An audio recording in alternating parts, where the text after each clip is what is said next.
Welcome to Solvetic, your channel to always learn technology easily. Below in the description, you will find useful links we used in this video.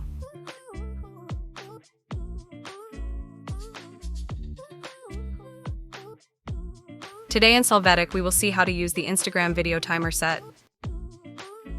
We start by opening the Instagram app, then we move the screen to the right to enter story mode.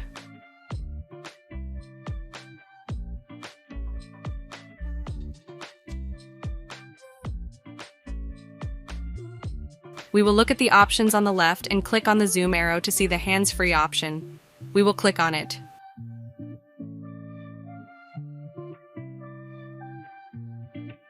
When we want to start recording, we are going to hold down the central white button to start the countdown. We release the button and position ourselves so that it starts recording after the indicated 3 seconds without having to hold the phone. When you want to finish, you can wait for the time to run out or stop it manually with the central button as well. Lastly, save or post your story to Instagram.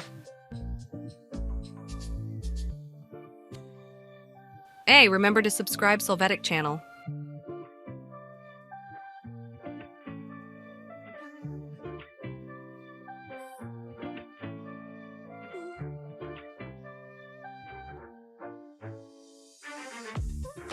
We hope it has been helpful for you. Here are links to watch more videos of your interest and subscribe to the Solvetic channel. Thank you.